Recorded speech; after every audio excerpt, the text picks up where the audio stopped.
Eu conversei hoje com o estrategista-chefe da Clear Corretora e ele me contou que é importante você prestar atenção para investir melhor em 2021.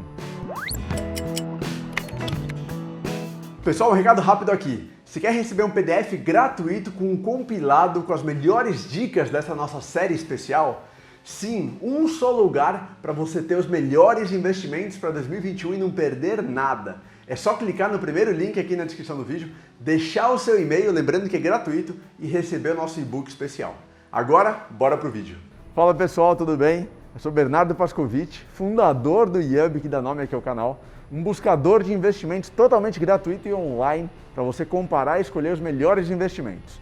Aqui no YouTube a gente está fazendo uma série super especial, conversando com os maiores investidores, especialistas e gestores do Brasil para te contar onde e como investir em 2021. Importante você saber que tudo nesse vídeo tem propósito de educação financeira, não é para você tomar nenhuma decisão por conta deste conteúdo. Vamos então agora para o papo com o Roberto Indec, estrategista-chefe da Clear. Agora estou com o Beto Indec, estrategista-chefe da Clear Corretora. E aí, Beto?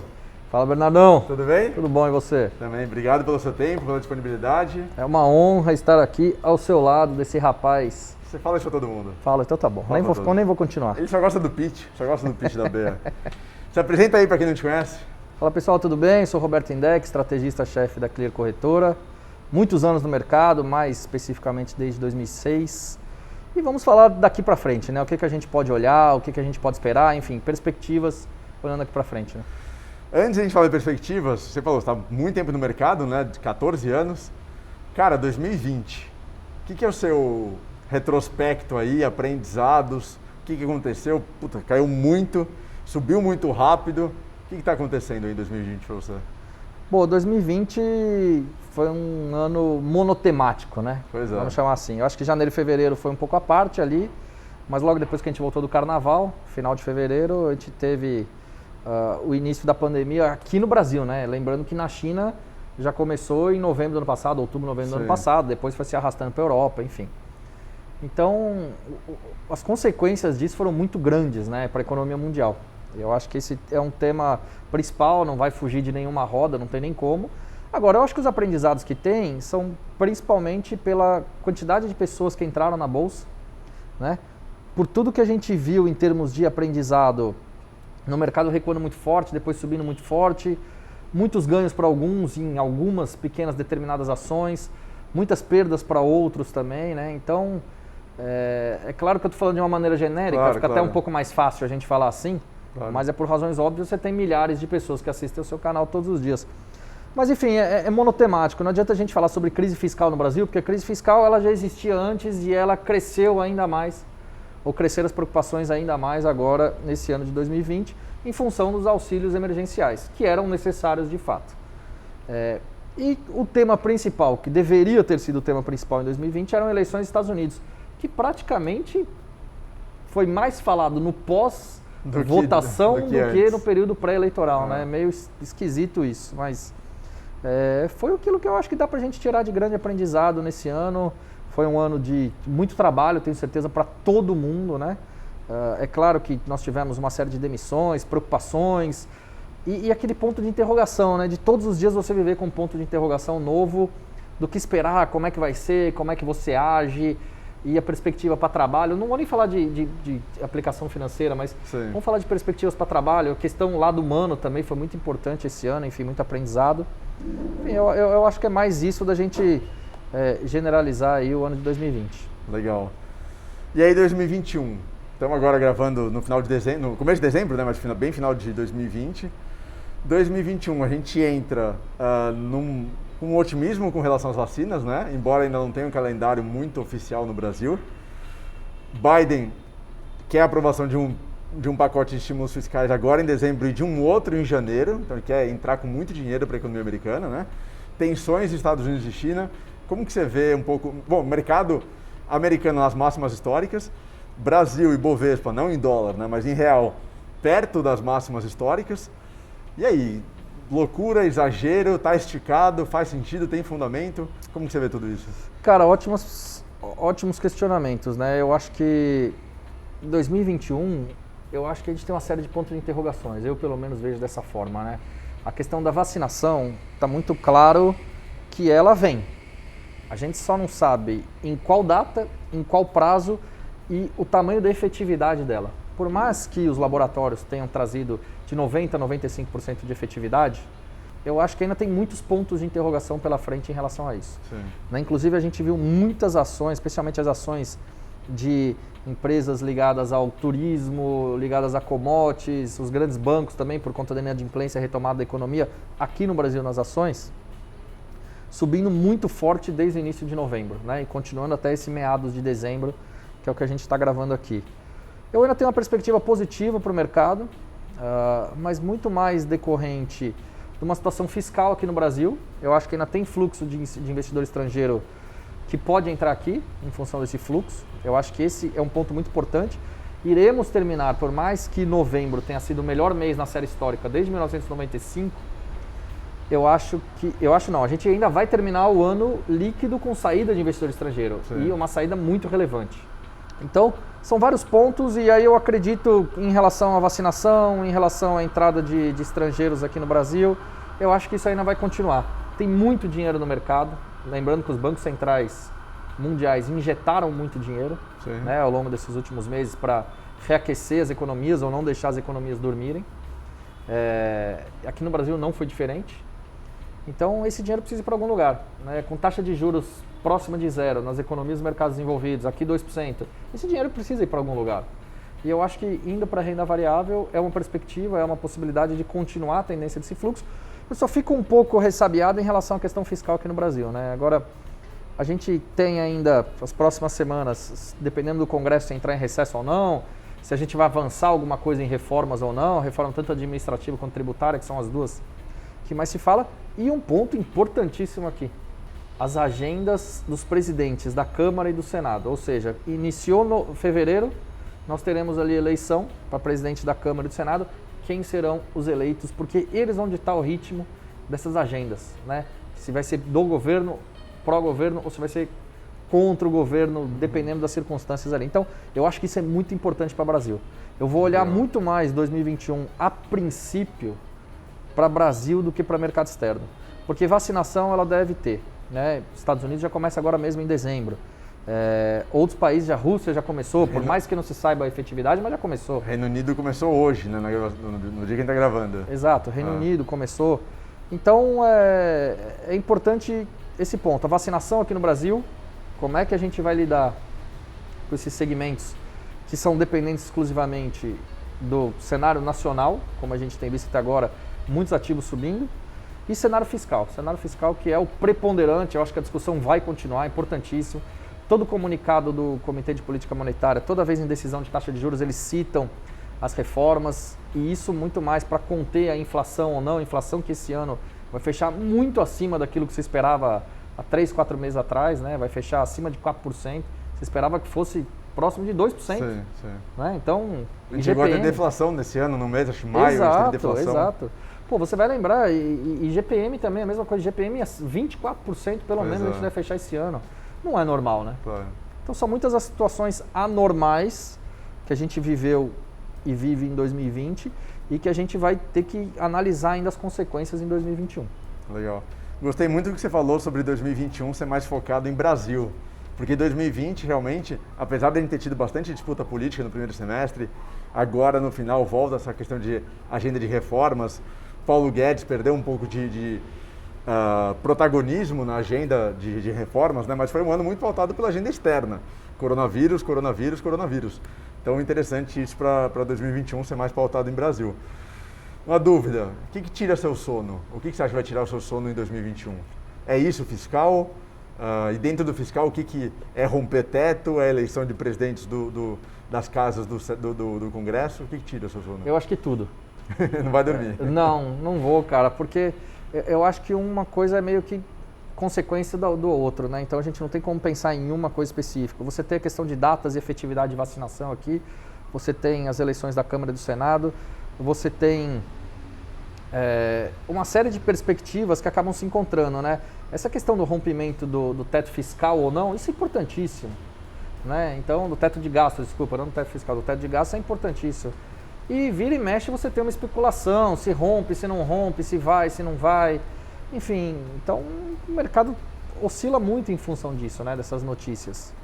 E aí você tem inflação que pode disparar se não tivermos reformas, aí você tem juros, você impacta câmbio, você impacta mercado de ações, você impacta as taxas dos títulos de renda fixa, enfim, são várias coisas que estão interligadas. Então, sim, não tem uma coisa que dá pra gente falar que, putz, eu vou deixar de dormir por causa disso especificamente. Legal. E aí, pensando em tudo isso, para o investidor, para quem está assistindo, como que você enxerga que essa pessoa pode se preparar um pouco em termos de investimento para 2021? Nada é recomendação de investimento, né? A gente não vai entrar em ativos específicos, mas em 2020, e principalmente nesse segundo semestre, a gente teve um discurso muito grande em favor da diversificação internacional, né? Com liberação de BDRs pela CVM em 1º de setembro, acabou sendo liberado pela B3 no dia 22 de outubro, mas acho que a pauta de diversificação internacional veio muito forte. Também teve muita gente querendo diversificar em termos de setores, né? Porque alguns setores foram muito bem durante a crise, outros sofreram muito e continuam pressionados. O setor aéreo, que valorizou muito em novembro, mas no ano ainda está pressionado. Para 2021, como que você acha que quem está assistindo e fala, puta, legal, entendi, mas e aí, e os meus investimentos? O que eu posso fazer em 2021?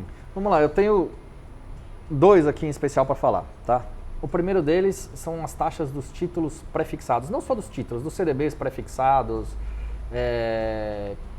e tem alguns outros ativos que também podem ser pré, ou até aqueles mesmos atrelados à inflação. Mas eu quero falar dos pré-fixados, né? A gente termina o ano de 2020 agora com alguns pré-fixados com vencimento 3, 4 ou 5 anos na casa dos 10%. Né? Com esse cenário todo de instabilidade fiscal, a gente pode ver isso subir ainda mais. Por que eu estou querendo dizer isso? Porque aí o investidor, o pequeno investidor ou qualquer investidor vai ter que começar a se perguntar, bom, se eu ganhar 30, 40, 50% em 3, 4, 5 anos, quanto é que eu vou querer arriscar meu dinheiro na renda variável, que hoje já está em 115 mil pontos? Né? Quanto que eu tenho de upside, ainda de potencial de alta para investir no mercado de renda variável? Mas eu estou vendo aí, em específico, 2 setores que eu acho que são interessantes ainda, que ainda tem grande potencial. Não que os outros não tenham, mas eu acho que tem mais um pouco. Primeiro, o setor de shopping center, aqui no Brasil, é um setor que não andou ainda, sim, por razões óbvias também, mas eu acho que com a vacinação, isso tudo vai voltar ao normal. A gente vive aqui em São Paulo, né? A gente vai nos grandes shoppings, você também deve ter ido depois que abriu a liberação, muita gente está nos assistindo, sim, deve ter ido também. E a gente já consegue enxergar, inclusive, os shoppings muito cheios, muito lotados. Né? Então, imagina depois que houver a vacina. Esse é um ponto. Então, o setor de shopping center, para mim, na Bolsa não andou ainda. Então, eu acho que ainda podem andar a maioria dos ativos aí. Esse é um. O outro é o lado da exportação. Né? Eu acho que algumas empresas de exportação também ainda não andaram tanto quanto poderiam na Bolsa, em especial o setor de frigoríficos. Né? Pensado em proteína, né? Proteína. Com o dólar a R$5, que é o que está hoje, estava a 5,60 há poucas semanas atrás, agora já está R$5, mas mesmo a R$5, são empresas que têm feito um grande trabalho operacional. Né? Então os resultados eles têm sido muito interessantes. Então eu acho que são perspectivas boas, em especial para esses 2 setores que eu olho. Eu gostei muito do que você falou sobre os pré-fixados, porque o pessoal está indo muito para a renda variável, né? Todos os conteúdos costumam ser interesse das pessoas. E pensando em pré-fixado num cenário de preocupação com o cenário fiscal, aí você tem uma demanda maior por um prêmio, né? Ou por um prêmio maior com relação à rentabilidade dos títulos. E pensando em 10%, 8%, enfim, num título público pré-fixado, pode ser bem interessante. E vale a pena as pessoas procurarem e pesquisarem, né? Com certeza. Eu vou um pouco além, tá? Não vou nem falar dos títulos do Tesouro Direto, porque eles estão pagando atualmente com os vencimentos atuais, eles estão pagando 6, 7% sim, mais ou menos, estão pagando no topo da lista. Sim. Agora, se a gente ir para crédito privado, se a gente for falar de CDB, tem alguns CDBs de 3, 4, 5 anos que estão pagando 10%. Sim. Aí, você que investe em renda variável, você pode me perguntar, pô, mas se só, por exemplo, as ações da Vale ou do Banco Itaú, por exemplo, no ano que vem, de 2021, pagarem um dividend yield, que é o que a gente chama de 10%, né, sobre o valor do preço atual deles, por que você vai para um título pré-fixado se você ainda tem um prêmio grande que você pode ter nas ações? Estou falando só especificamente claro, desses 2 aqui. É uma coisa a se pensar, né? E outra, a gente tem que buscar diversificação também, tem que entender qual que é o perfil de cada investidor. Mas o próprio Luiz Stuhlberger, que é, para mim, se não for o maior, tá entre os maiores da história desse país, né, em termos de gestão de fundos, ele mesmo tem falado que ele não gosta dos prêmios dos pré-fixados nesse momento a 10%. Ou seja, ele tem uma perspectiva que suba ainda mais. Ou seja, a gente tem Selic, taxa de juros a 2%, você tem CDBs pré-fixados pagando 10%, tudo bem que é um vencimento para 4, 5 anos, mas e que esse número pode subir ainda mais, né, dependendo do cenário fiscal que a gente tiver aí ao longo dos próximos meses. Então vamos acompanhar bastante, porque com a inflação alta do jeito que está, há uma expectativa de subir a taxa de juros nos primeiros meses de 2021. E vamos acompanhar esse dos títulos pré-fixados, não os títulos do Tesouro exatamente, mas especialmente o crédito privado ali, CDBs e outros ativos mais também. E Beto, e um setor aí que subiu muito em 2020, está entre as maiores altas do Ibovespa, alguns acham que está muito caro já, varejistas online. E aí tem praticamente Magalu, Via Varejo, as duas mais faladas, mas tem também B2W, temos Lojas Americanas, Mercado Livre, que tem BDR na B3, a Amazon também. Como que você vê esse cenário? Eu acho que a gente adiantou muitos passos na cultura das pessoas em adquirir produtos pela internet. Por exemplo, eu não sei na sua casa quantas caixas chegam por dia. Bastante. Mas a minha esposa também. Cara, nunca chegou tanta caixa que eu vi na vida, entendeu? Ela criou essa cultura que não existia antes. Sim. De comprar muita coisa, por exemplo, no Mercado Livre, né? Mas poderia ter comprado nas outras também. A própria Magalu, que faz um trabalho absurdo, de incrível, né, em relação aos últimos anos. Então eu acho que ainda tem espaço. Por que eu acho que ainda tem espaço? Porque a cultura mudou. A cultura do brasileiro, não estou falando do investidor, estou falando da cultura do brasileiro, sim, mudou em relação a isso. Nós tínhamos praticamente um costume quase zero de compras online. Hoje a gente está numa crescente muito grande e eu acho que a perspectiva é seguir dessa forma cada vez mais. Isso enraizar na cultura mesmo, de você realizar compras online. Né? E havia um dado, inclusive publicado pela Infomoney, do Grupo XP, eu não lembro de cabeça o número, mas que a penetração do comércio online, digital, na sociedade, né, na fatia do comércio total, é muito baixa ainda. É baixíssimo, baixíssimo. Então assim, ainda que você entenda ou acredite que a Magalu está cara, conforme esse mercado se desenvolva, o mercado total, né, que a gente chama, conforme ele cresça, não o mercado total, desculpa, o mercado endereçável, porque o mercado total que existe, o endereçável ele cresça, ou seja, o comércio eletrônico passa a ser cada vez mais utilizado pela população, essas empresas tendem a crescer pra caramba também. É o que eu acredito. Eu acredito, muito mais isso, e aí aquilo que eu tô falando, é a questão de cultura, né? Sim. Você vai adquirindo algumas coisas que você não tinha. Se você for pegar até inclusive nos bancos, né? Você vê os bancos, a quantidade de agências que eles têm diminuído ao longo dos últimos meses é um número enorme. Se você fosse olhar ali no segundo trimestre, acho que foi no segundo trimestre que eu olhei no resultado do Itaú, que eu tenho de cabeça aqui, eles tinham cerca de 4.500 agências bancárias pelo Brasil. 4.500. Pensa que se eles têm um número de transações online hoje, que estão em cerca de 90% das transações do banco, e eles cortaram pouquíssimo até aqui. Imagina se eles cortarem 30%, 40%, 50%, 60% do número de agências. Quer dizer, então só isso você tem uma redução de custo muito grande, né? E cada vez mais as pessoas indo para o online, inclusive em transações financeiras, em compras de supermercado. Sim. Enfim, tem muita coisa que tá crescendo e é uma mudança de cultura, um choque de cultura muito rápido e muito grande, né? Legal. Beto, super obrigado pela sua visão, pelas suas explicações. Com certeza vão ajudar muitas pessoas aqui a investir melhor em 2021. Eu que agradeço a todo mundo. Um ótimo 2021 para todos. É verdade que 2020 foi muito difícil, mas que a gente tenha pés no chão e continue trabalhando muito forte ao longo de 2021. Um grande abraço, obrigado. Valeu, obrigado. Falou. De tudo que o Beto falou, assuntos importantes para você prestar atenção em 2021, qual que você achou mais importante? Qual que é a sua maior preocupação? Comenta aqui embaixo. E aproveita agora para se inscrever no canal e acompanhar essa série de vídeos de melhores investimentos para 2021. Obrigado, um abraço e até a próxima. Tchau!